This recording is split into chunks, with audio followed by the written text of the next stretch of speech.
بسم اللہ الرحمن الرحیم۔ نظر بد بالکل حقیقت ہے اور بہت برا اثر ڈالتی ہے، بہت زیادہ نقصان کر دیتی ہے۔ رسول اللہ صلی اللہ علیہ وسلم نے فرمایا کہ نظر بد انسان کو قبر کے اندر داخل کر دیتی ہے، اور پھر آپ نے فرمایا کہ نظر بد اونٹ کو ہانڈی کے اندر داخل کر دیتی ہے، ایسی ظالم ہوتی ہے۔ اس لیے یہ حدیث میں آتا ہے کہ رسول اللہ صلی اللہ علیہ وسلم جن چیزوں سے پناہ مانگا کرتے تھے، اور اپنی امت کو بھی آپ نے پناہ مانگنے کی نصیحت فرمائی، ان میں سے ایک نظر بد بھی ہے۔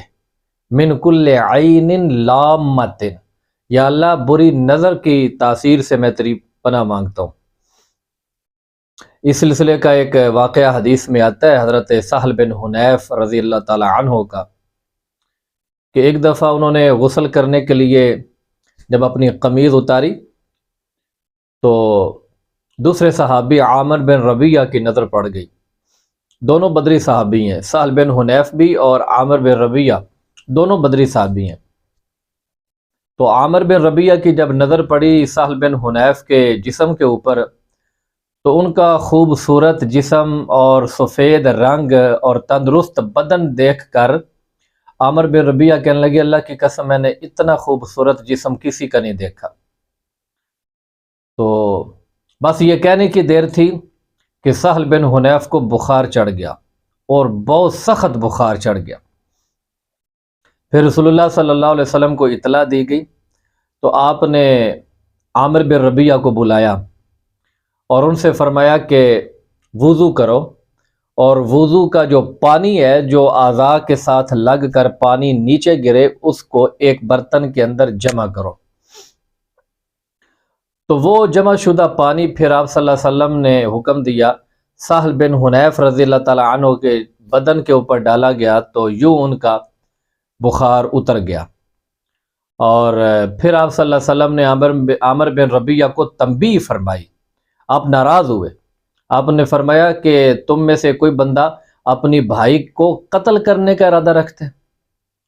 اس سے ذرا آپ اندازہ لگا لیں نظر بد کا کتنا اثر۔ آپ نے فرمایا تم میں سے کوئی بندہ اپنے بھائی کو قتل کرنے کا ارادہ رکھتے ہے۔ تمہیں اگر سہل بن حنیف کا جسم اچھا لگا تو تم نے برکت کی دعا کیوں نہ کی؟ دوسری روایتوں کے اندر آتا ہے کہ آپ نے فرمایا کہ تم نے پڑھنا تھا ما شاء اللہ لا قوت الا باللہ، کہ اس سے نظر بد کا جو اثر ہے وہ ختم ہو جاتا ہے۔ بہرحال اس حدیث اور واقعے سے ایک تو یہ معلوم ہو گیا کہ نظر بد حق ہے، حقیقت ہے، اور اس کا اثر ہو جاتا ہے، اور دوسری بات یہ بھی معلوم ہو گئی کہ جب کسی کو اثر ہو جائے تو اس کے اثر کو ختم کرنے کا طریقہ کیا ہے۔ علامہ قرطبی رحمۃ اللہ علیہ نے فرمایا ہے کہ اہل سنت والجماعت کے علماء کا اس بات کے اوپر اجماع ہے، اس بات کے اوپر اتفاق ہے کہ نظر بد حقیقت ہے، لگ جاتی ہے۔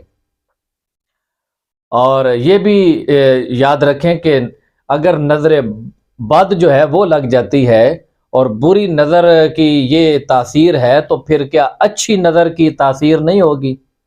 یقیناً اچھی نظر کی بھی تاثیر ہے۔ اولیاء اللہ جب نگاہ ڈالتے ہیں تو ہدایت عام ہو جاتی ہے۔